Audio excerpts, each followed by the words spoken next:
Hello, this is Ray Presgrave, Director of USCL, and I wanted to do a little field work with Tom Tamarkin here. Now, as you see, this here looks like an ordinary meter and power box on the outside of any house, and I wanted to let Tom talk about it and how our system integrates with existing current equipment. Tom? Okay, good, thank you. Good afternoon, I'm Tom Tamarkin, President and founder of USCL Corporation in Sacramento, California. And I'm sitting here today with Ray Presgrave. I'd like to introduce everybody to Ray. Ray and I have had the opportunity now to work together since, 1995. Yeah, going back to 1995. And I should point out the fact that USCL Corporation was incorporated in 1995, and one of the first projects that we did involved manufacturing a custom product for a company in Louisville, Kentucky called ASAP Automation, which was a light-directed pick system for warehouses. Inventory control, inventory management. Exactly.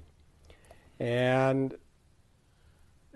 the product, which we designed and put into production, involved a lot of, at the time, new components, new technology, even new techniques. You talked a few minutes ago about your involvement with Intel in the development of flash memory. At the time, the PIC system was a state-of-the-art system, and it was very successful for our customer. Oh, absolutely. And we actually formed a company in Auburn, California, and within a year of forming the company, we moved to Reno, Nevada for legal reasons having to do with private placement offerings and securities and exchange regulations, and the state of California at the time, who was lacking the state of Nevada and several other states in terms of what non-publicly listed companies could do. So we found it to be to our advantage to operate out of Reno, and we actually designed the product, developed the product, and began shipping the product from Reno, and you were an early supplier to us for components and for circuit boards at that time. Yes. There's been a number of projects. Oh, indeed. There was the Net Nanny and the Angel Oracles. Oh, for Hugh Marshall. Yes. Yes, of course. And when we were in Reno, literally working out of a home, at one point we were actually manufacturing the product, and we were shipping several $100,000 a quarter of equipment back to ASAP Automation in Louisville. And as an example, the end user of that product were, for the most part, pharmaceutical companies, people like Roche Diagnostics, CVS Pharmacy. One of the larger ones was Merck, who has a very large pharmaceutical warehouse operation in Las Vegas. Mm-hmm. And one of the things we designed, if you recall, was a hands-free pick system. Yes. And you had we had worked with a local engineer to develop sensing technology to where people could actually use this equipment in a hands-free environment. I'm not going to take a lot of time explaining what a PIC system is and how it works today, but I will provide a website location. And you can go to ASAP as in as soon as possible, automation.com, and that will redirect you to a company that bought ASAP, which was Bastion Material Handling. And you can work through the website. You filter down to warehouse automation and the light-directed pick system, and they still are using the derivative of our product with the same aluminum channel that we developed and the same displays. Well, shortly after building these products, or not soon after, I know that USCL got involved in the automated metering business. And a significant amount of the time, you've been working on that and laying the groundwork for development of our new product. Yes, just by way of background, in the late 1980s, I was general manager of a company in Dallas, Texas called Datamatic. And Datamatic was one of two companies in the United States that began automating the meter reading and billing process for utilities. The other company that was doing that was a company in the state of Washington called Itron. Itron now is one of the major meter manufacturers. After time frame 1988-89, I began developing what I would call the early incarnation of this product, left Datamatic, and formed a company in Dallas called Tamar Corporation. And by 1991, we actually had demonstrable product and were demonstrating power meters as well as in-home display devices. And we actually integrated gas, electricity, and water in the early 1990s. I should also point out the fact that in the early 1990s, certainly in Texas, electricity was selling for about 6 cents a kilowatt hour. And whereas we thought it really made sense to give homeowners this information and to automate fully the process of reading the meters and making the utility operation streamlined, the fact was in those days the economics just didn't bear full deployment of the technology. Having said that, time frame 2000-2001 here in California, having this manufacturing operation, building this light-directed pick system, our customer was sold to another company. ASAP Automation was sold to Bastion Material Handling, who had a different business model and a different vision for the direction they were taking the company. And as a result, our business was winding down. In the heyday, I think we did maybe $500,000 per year of manufacturing this product and shipping. By 2001, we were at a fraction of that, and it became apparent that under the new ownership, the revenue was no longer there for USCL. At the same time, in early 2001, we had a series of blackouts and brownouts here in California. And the reason that this series of blackouts and brownouts occurred had to do with the fact that our demand for electricity exceeded the amount of power that we were generating at the time. For a short period of time in the day. For relatively short periods of time. Yeah. But the interesting thing was this was during the winter. Mm-hmm. Not during the summer when people use air conditioning, but during the winter. So the idea was born to do something about this. Exactly. So so you started laying the groundwork with the utility companies and the power commissions. Well, what happened in February of 2001, we actually developed a working product which we named the EMS 2020. EMS, of course, stands for Energy Management System, 2020 meaning vision. We developed demonstrable product, both hardware and software, of the EMS 2020, and by April of 2001, we actually had working product. And at that point in time, California was becoming rather famous in the United States. We were on the nightly news. We made the cover of Time magazine, et cetera, because of this situation involving blackouts and brownouts. And it became a very hot topic politically. Governor Gray Davis at the time brought in what he called Czar of Energy, S. David Freeman, who you met at one time. Mm-hmm. And the objective was to address the situation of what we called critical demand or critical peak demand. What could we do to help level the loads so that we didn't have to build additional power generating capability in the state and or additional transmission and distribution capability, because those things were very, very expensive. Whereas 30 years ago, it was relatively easy to go through the legal and the licensing requirements to build a new power station.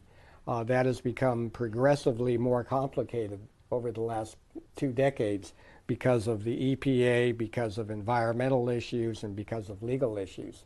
So rather than having to build new generating capability, if we could reduce the demand at the peak periods of time, that was of great interest to the state of California and had great societal benefit. And it still is. And it still is, even Today. more so today. So in April of 2001, we decided that it was time to invite all of the political leaders in California, meaning all of the assembly, all of the senators, the governor, the lieutenant governor, to an open house, which we organized, and where we actually displayed the working models of the product. And a senator from Antioch named Tom Tamarkin actually attended the open house and became very interested and excited about what we displayed.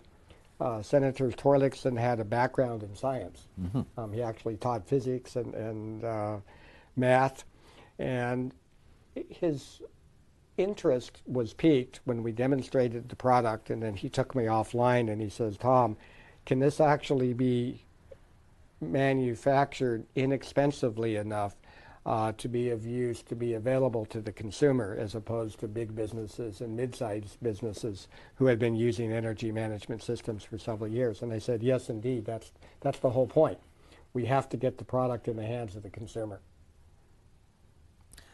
Okay, well, so we've got this idea, and we've got the wheels moving in one direction, but through the years there's been these utility companies and the bureaucracy of government. Those wheels move very slowly. Indeed. What Senator Tom Tamarkin did after that demonstration is he and an associate of his in Berkeley wrote a proposed law which actually became a law in California. It was called Senate Bill 1976, and it required the California Public Utility Commission to join forces, if you will, with the California Energy Commission, who at the time was directed by Art Rosenfeld, who had a keen interest in both conservation and limiting demand. And the bill directed that the two agencies, the CPUC and the CEC, work together to analyze how this type of technology, this type of real-time feedback to customers would actually affect the customer's use of power. The project was known as the SPP, or the State Pricing Project. It was a 2-year exercise, and it literally began because of the open house that we had held and our exposure of these concepts, if you will, to Senator Tamarkin. In 2003, here it is, 2013. Yeah, 10 years ago that was. But in 2003, we began working with Southern California Edison and the County of Los Angeles. And in October of 2003, we held a meeting with the California Energy Commission in Art Rosenfeld's office. I was with you. And you were there with Phil Fine and myself. I'd like to just take a minute, if I could, and show you a video that I think you'll find very interesting. I'd like to see it. Great.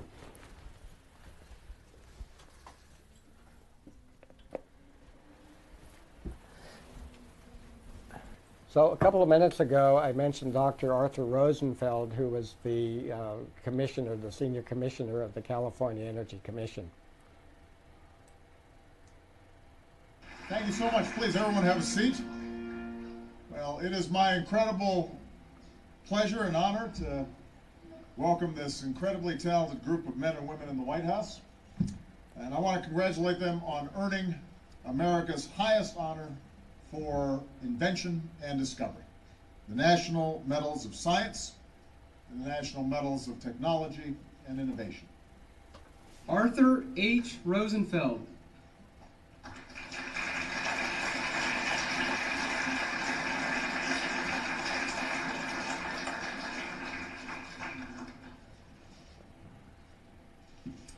(2011) National Medal of Technology and Innovation to Arthur H. Rosenfeld.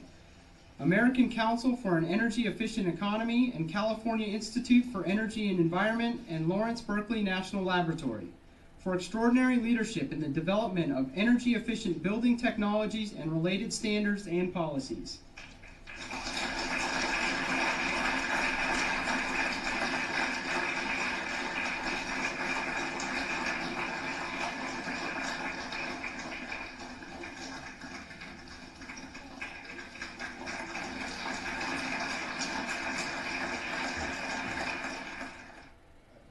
We are so grateful to all of you. The incredible contributions that you've made have enhanced our lives in immeasurable ways, in ways that are practical, but also inspirational. 10 years later,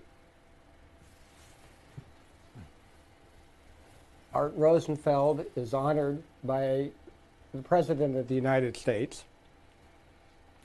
for the work that he did in California, and notably work that Dr. Rosenfeld did in energy conservation in buildings, both industrial as well as the California Energy Commission's role in working with the 3 major utilities in California to ensure that homeowners and consumers would have access to similar technology and techniques. I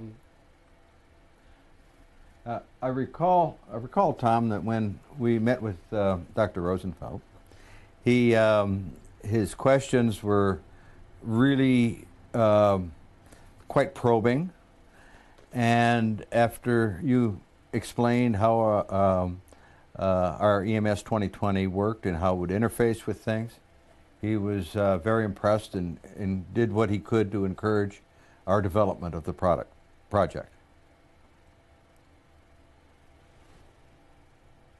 Would you agree? Oh, absolutely. In that time frame, 2003, we had outlined a system, and I don't want to be too technical here, but we call it a system topology, system architecture, high level, where we would connect a consumer's power meter to the utility company to automate the process of getting the information from the power meter to the utility. That information is the information the utility requires each month to generate a bill. Sounds like a smart meter, or almost smart meter. A power meter measures accumulated energy. If you think about it, energy is defined in what we call SI units, and those units are simply unknown to the average person. They don't think about it. We define energy, the scientific unit of energy is something called a joule. A joule is a watt second, and it's a very, very small amount of energy. The energy units are from an instantaneous unit, such as a joule, which is a watt second, would be virtually impossible to measure and to charge for. So what we have to do is we have to look at how many joules or how many watt seconds of power are actually consumed over an extended period of time. And even the watt for a homeowner's standpoint or viewpoint is a small unit of power. We can think of a 100-watt light bulb, or we think of a space heater that might be a kilowatt. But we actually bill not based on watts, but on thousands of watts, or a kilowatt. Kilowatt hour. Yeah, and the kilowatt hour means how many hours how many kilowatts of power did I consume for an hour's period of time. And a kilowatt, as an example, is 10 to the 6th joules. Why is it 10 to the 6th? Because again, a joule second is a watt second, and we have to multiply that times 3, and then we multiply that again times 3. from a billing standpoint, power is charged and paid for in our country traditionally once a month. And it's been that way for 100 years. And it's virtually the same way in every country in the United States. So from a utility standpoint, they have to send somebody out, read the meter, take the recorded reading, take that information back to the utility, run it through a computer, and generate a bill, and then mail that bill to the customer. That in itself is an expensive and time-consuming operation. It takes, as an example, Southern California Edison, who had 5 million meters at the time, had a meter reading staff of over 450 people who do nothing except walk up and down the streets 5 days a week, reading each and every meter on their route. We talked about utilizing the power meter to get information to the consumers, consistent with Dr. Rosenfeld's concept of making consumers aware of how much power is being used at critical periods of time, or what we call the peak demand time, and giving them price signals and giving them incentives to use less amounts of power at those specific periods of time. Given the fact that utilities had these power meters in place and they had to be read, naturally, if we could automate the process and get that data transmitted from the meter back to the utility directly, that was of great interest to the utility because it had economic short-term return on investment. But at the same time, if we could use that same technology and that same meter to bring the information inside the home and deliver these important price signals to the consumer, as well as real-time information to the consumer in terms of how many watts or kilowatts he is using at any point in time and what the cost of that power is, that would inevitably have the effect of reducing the amount of load. And that was thoroughly consistent with Dr. Rosenfeld's concept. And if you remember, we outlined our concepts and the EMS 2020 and our system architecture. And the phrase he kept saying is, guys, you're preaching to the choir. So our philosophy and thinking was very much in line with his at the time. And he is definitely a leader in the structure of power and energy consumption in California. Oh, indeed. And as a result of what became the state pricing project, which, as I mentioned, dates back to the Senate Bill 1976 by Tom Tamarkin and the working together of the California Energy Commission under Dr. Rosenfeld's leadership and the Public Utility Commission under Mike Peavy's leadership. By the end of 2004, it became very apparent that if they gave consumers this power, if they gave consumers the real-time feedback, real-time information, that they would save a minimum of 10% and up to 20%. And well, that's really a significant number. That 10% of power reduction in the state of California. 10% was actually at the low end. It actually escalated higher, 15% up to 20%, if they could actually introduce into the home real-time feedback, meaning information related to how people were using power at that moment in time. And these not information that's a day old, but information that's seconds. And these were actual studies that were performed and not numbers pulled out of the air by somebody?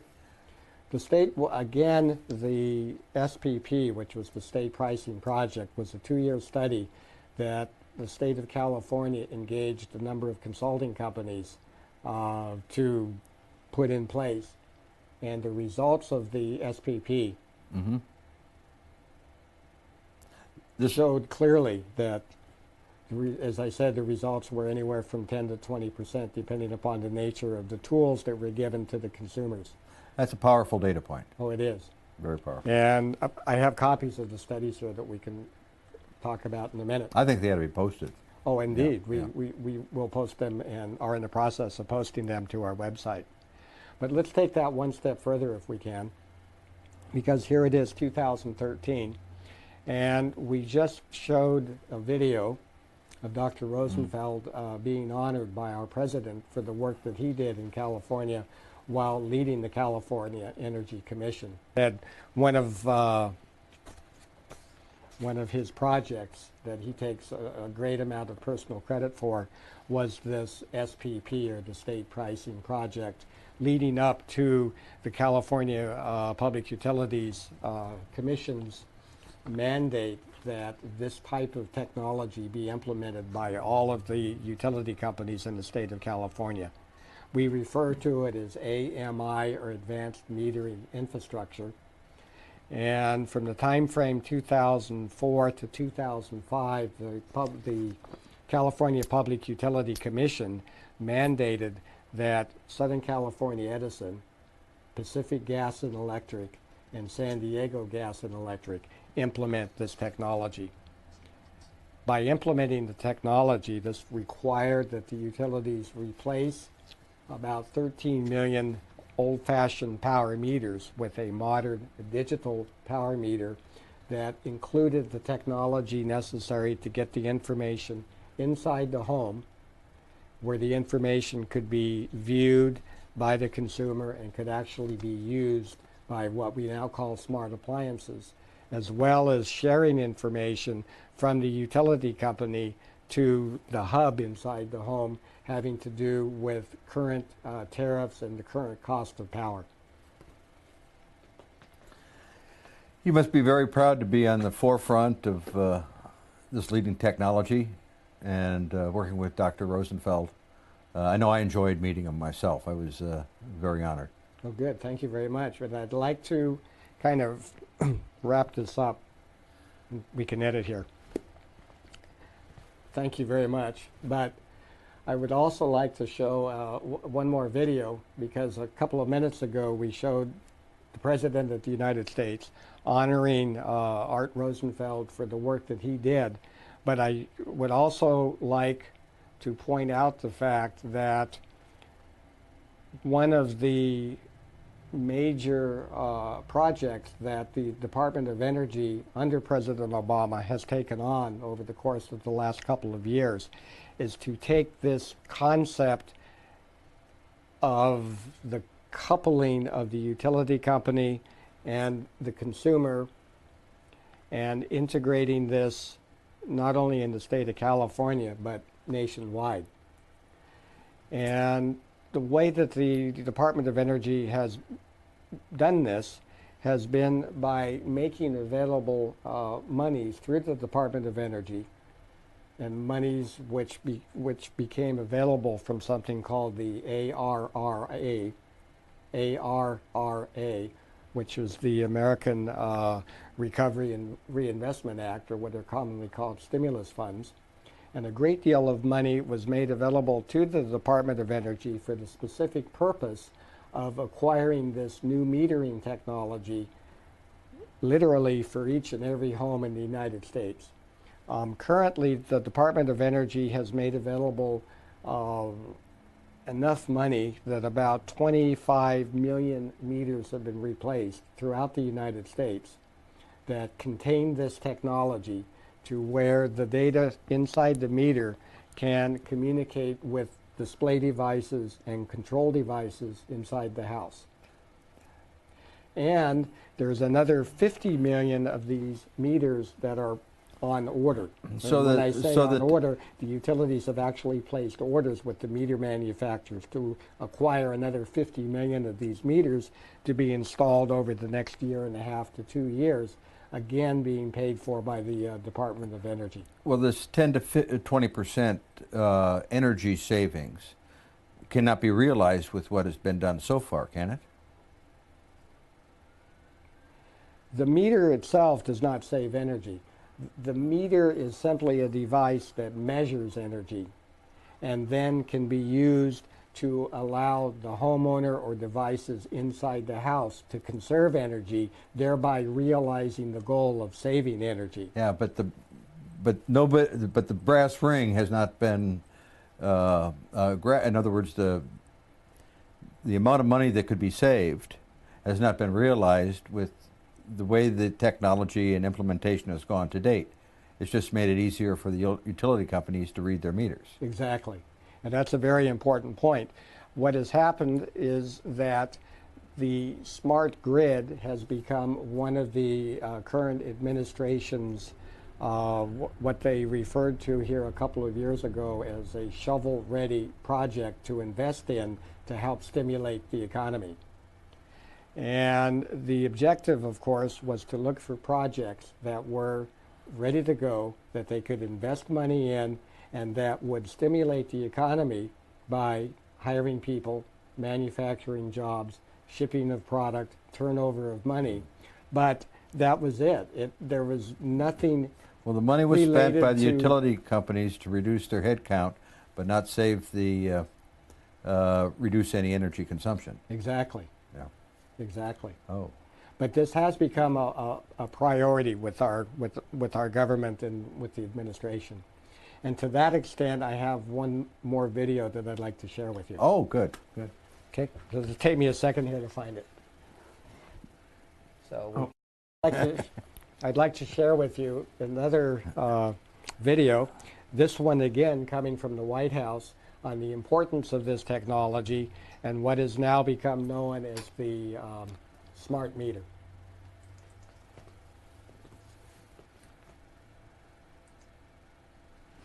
Transmission lines on federal lands. But most of the projects that are receiving grants involve the installation of what are known as smart meters, devices that will have a direct benefit for consumers who want to save money on their electric bills. Now let me explain what's going on with these smart meters. Smart meters will allow you to actually monitor how much energy your family is using by the month, by the week, by the day, or even by the hour. So coupled with other technologies, this is going to help you manage your electricity use and your budget at the same time, allowing you to conserve electricity during times when prices are highest, like hot summer days.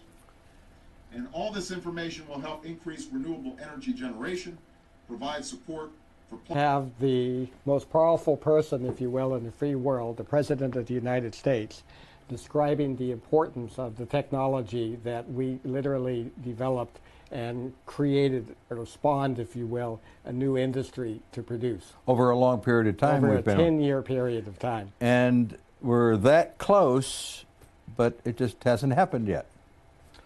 Well, the next step, and we're going to look at a power meter here in a couple of minutes. And we'll show a couple of examples. But what has happened is that the utilities have now began the process of replacing most of their power meters. By the year 2015, about 60 million of these meters will have been installed in the United States. And by 2018, it's estimated that every single old-fashioned meter, of which there were 135 million in the United States, will have been replaced. That's a lot of meters. It's a lot of meters. But more importantly, these meters, in order to fulfill their promise and to do what the President said they were capable of doing, which is to help the consumer save money and to monitor his budget, they have to be coupled with things inside the house that enable them to do their intended job. And has this occurred, or what is the status of the consumer or the homeowner knowing how much power he is consuming by the week, by the day, by the hour?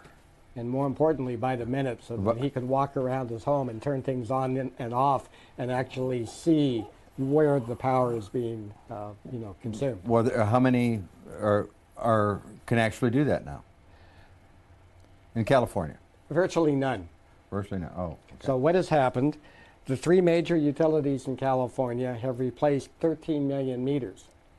And even here in Sacramento, California, where our company is located, where we're sitting today in a suburb of Sacramento, the local municipal utility has replaced about 700,000 meters with new meters. all of these meters contain the what we call latent capability to communicate with devices inside the home, except there is a device inside the meter that has to be turned on by the utility to actually communicate or transmit the data to something inside the home. To make it operable inside the home. Okay. Exactly. So the analogy that I've used for many, many years is that if we develop an in-home device, a display device or a control device, that's almost like developing a radio receiver before transmitters were on the air transmitting content. Now the utilities must begin the process of turning on this radio, and it is a radio device. We call it Zigbee. Zigbee refers to the type of radio technology that's used within the meter to transmit the data to devices inside the house. Is this similar to the walk-around cell phone type transmissions? This is similar to the type of technology that's used by your in-home wireless telephones. That's what I'm talking about. When you buy a wireless phone, you go to the office supply or to a phone store, to Radio Shack, and you buy a telephone and it says 902 to 928 megahertz and 2.4 gigahertz.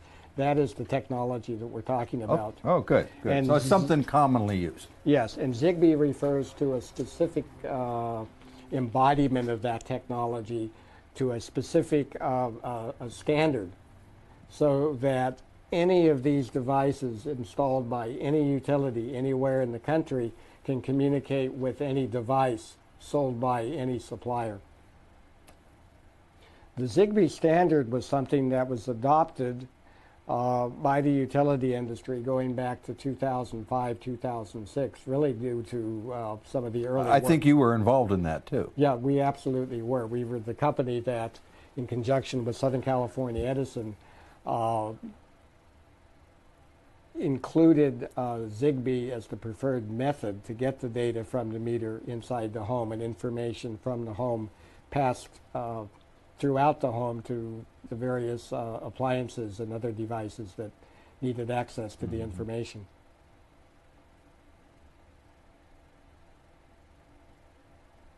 Okay, so what does the project need to move forward? Well, as I indicated, California has installed about 13 million meters.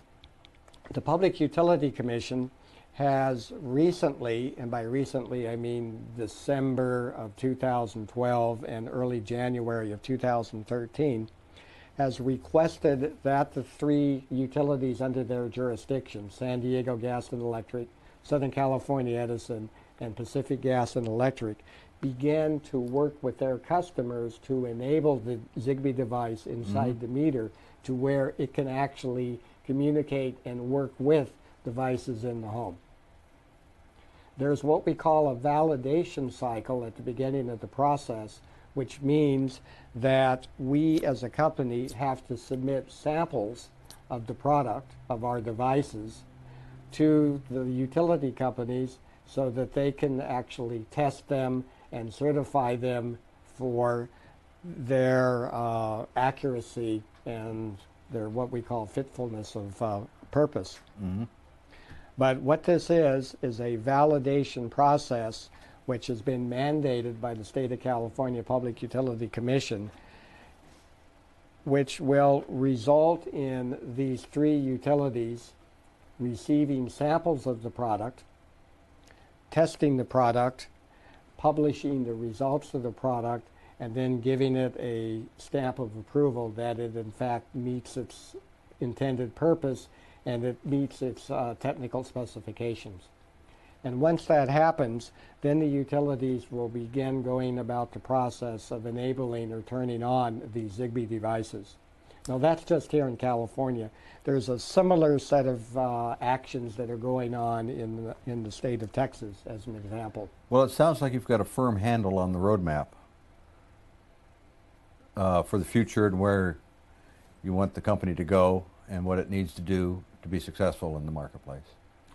One of the things that we have to do is we have to bring this information, we have to make this information available to the consumers throughout the United States so that we can begin to give the consumers the tools necessary or the information necessary that they can contact their utility companies to ensure that their utility companies will make this available to them, that they will enable these devices within their homes, or that they can request to have the devices enabled. The utility companies themselves, by their culture, are not going to do that on their own. In other words, the people have to speak up and say, we want this. And part of what we intend to do with our project is to, one, submit the technology that we've developed, and by the way, which is patented, and we'll talk about that in a minute, to the utilities here in California for validation. And at the same time, we want to make the product and the technology available throughout the country so that all consumers and all utility companies will have access to it. And we have to give consumers the information and the ability to make these requests to their utility. Sounds good. Okay.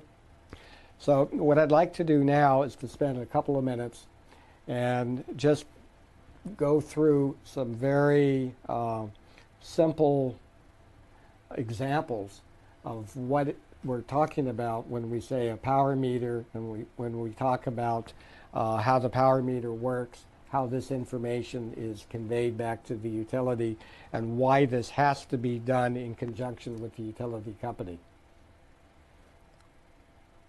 So I should point out the fact, Ray, that the electrical utility business in the United States is a $1.5 trillion business.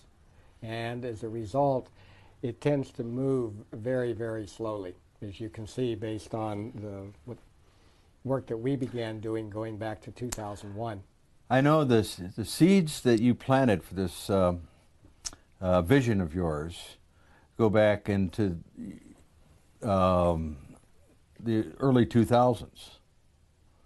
So you've been at this a long time, and the wheels seem to be moving really slow with respect to getting in industry acceptance and execution. Now, with that said, it seems like there's the utility companies and the government agents or controlling agencies have got a lot to lose if something goes wrong. So it's a very critical power transmission to the residents of the country is a very critical thing. Oh, it's absolutely critical. And of course, even our Secretary of Defense has spent a lot of time in the media here over the last few weeks talking about the possibility of what we call a cyber attack against the grid. And part of the way that we mitigate the damage that could be done, or even the ability to launch such a cyber attack, is by implementing techniques which we call cybersecurity, and implementing higher levels of intelligence in the transmission and distribution grid, which has become known today as the smart grid. The meter and the devices inside the home, or the small business, if you will, are the end point of the power grid. And you're a systems guy. You were with Intel, and if I recall, Fairchild, and Yes. many other high-tech I'm companies. a near pioneer. Early pioneer, indeed, like me. And I actually started my career on vacuum tubes, gee. But in any event, the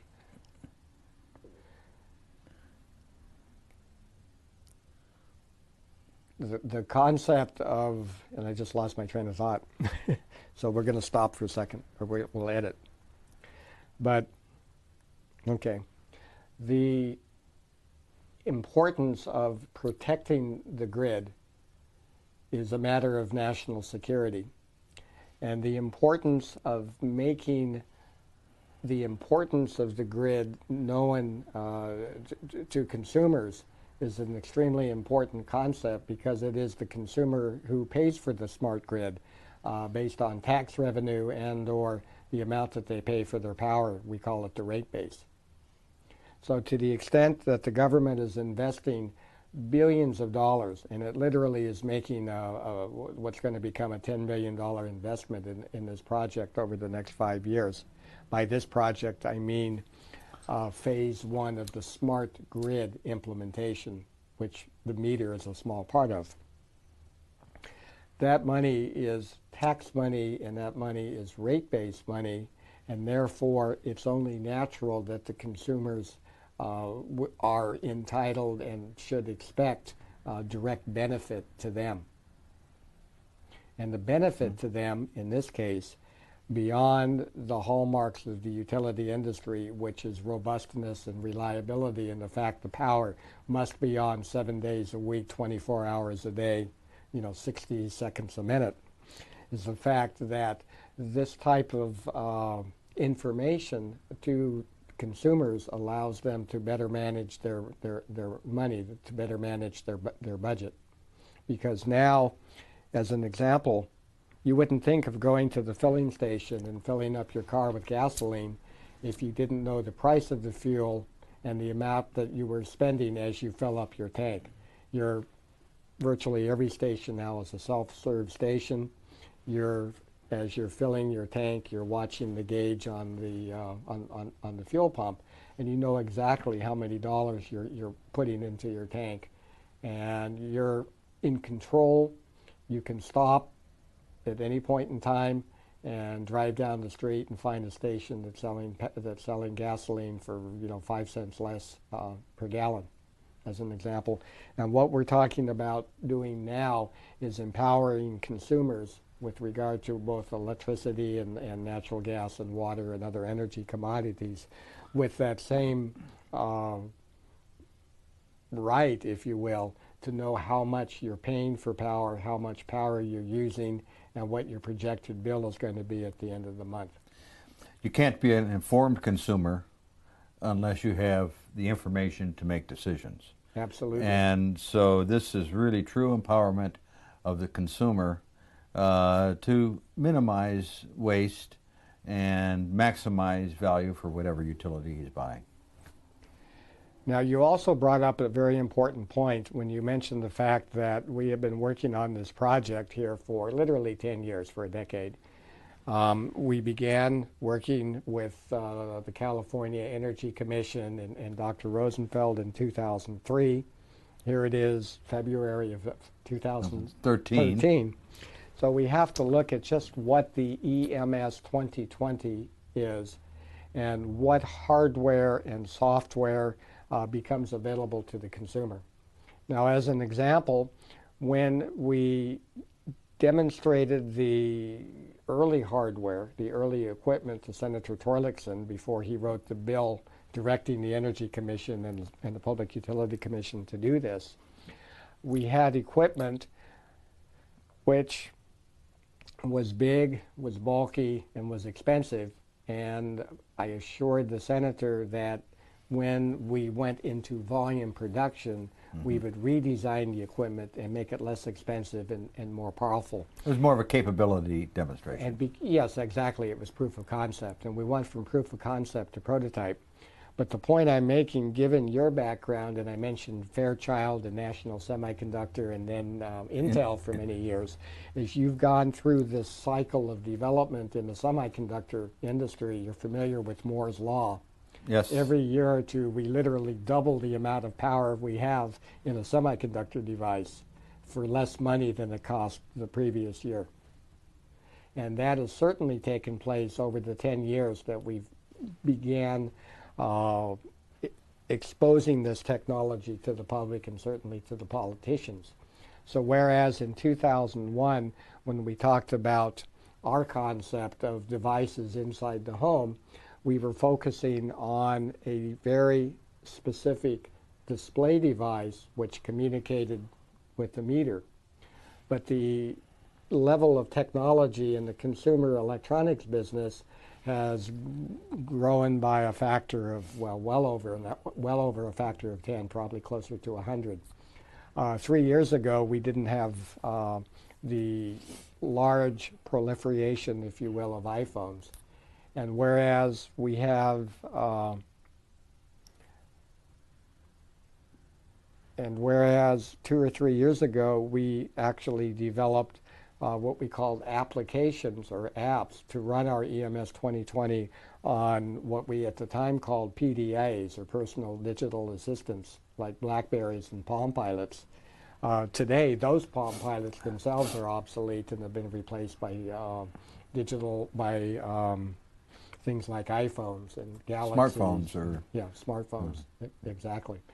So from a company standpoint, we have had to keep abreast of the developments in the consumer electronics field while at the same time being fully aware and fully cognizant of the requirements to communicate with the utility. And when I talk about communications, I mean data communications to and from the utility and to or from the meter of the utility. And we have to bring this important issue of what is our product. Our product is energy management system, energy management services, providing consumers with information to allow them to conserve energy and to manage energy, and to even take it to the next step and allow this to be done on an automated basis inside the house without consumer involvement. And we have had to do this at a time when the utility industry was not keeping pace with these developments. So we have to focus on just what it is that we ultimately would be delivering to the consumer, which is really information. How do we make that information available to the consumer? It's through data communication, wireless transmission of data from the meter to devices inside the home, and software. So the EMS 2020 is really an application of software in a piece of hardware, such as a PC, such as an iPhone, which is in real-time communication with the power meter and with other devices inside the house. So it is the way that we do that, which is a function of the software, which is really the heart of our product and the heart of our concept. But how have we been able, and how do we plan to continue to protect these concepts in the business? It's what we're going to do in the future that makes all the difference. Exactly. And so we've just got to stay focused on primarily your vision on our next steps. So one of the things that we did early on, knowing, because of my background going back to the 1980s, working with utility industries, I know how slowly the industry moves. And I knew in 2001, 2002 that this was going to take a great deal of time to get it to the point that the utility companies would ultimately embrace the concepts, would install the hardware necessary to make it work, and then make that available to the consumer. And at the same time, I knew that it's such a large market. There's so many homes in America, there's so many power meters in America, that we would see a huge number of startup companies, want-to-be companies, if you will, attempt to get into this marketplace, thinking that they can make a lot of money or a quick profit, just given the sheer volume of, based on the number of meters and the number of homes in the country. Well, I know you've done a really good job of laying the groundwork for this whole industry, and you've got well over 10 years of blood, sweat, and tears into the project. So one of the things that we did early on, of course, is we focused very carefully on protecting what we call our intellectual property. Intellectual property being things like patents, copyrights, and federally issued trademarks. And as an example, we currently have 5 issued patents, not patent pendings, but we have 5 actual issued patents. 2 in America, 1 in the state of Israel, 1 in China, and 1 in the European Union. And we have 3 additional patents that are currently pending. And our patents will not, and it is not our intent, to exclude other people from entering this business and making profits and making money, if you will, by selling devices that can be compatible with the system of smart appliances and the intelligent meter that communicate with each other, because there's a tremendous amount of infrastructure that needs to be put in place and lots of devices in the home that are going to be manufactured by different kinds of companies. But we want to ensure that it's done correctly and that it's done with the best interest of the consumer in mind and in the best interest of the utilities business model in mind. So by actually controlling what we call intellectual property in terms of how the system topology must be constructed, that puts us in the position of being able to continue to guide this industry over the next protracted period of time. So in order to provide a consistently working product for the consumer, the industry needs a consortium and a gatekeeper to make sure all the players' devices work together. Exactly, and the key there is consortium, which is in part of our our business model. Yes. And one of the ways that we manage that is through the patent process, and the fact that we have the issued patents now puts us in a position that as companies attempt to get into this market, we can license them to use our patents. Of course, that requires our analysis and approval of what they're doing. And at the same time, we license the utility companies to implement this technology, again, consistent with their best interest and the best interest of their customers.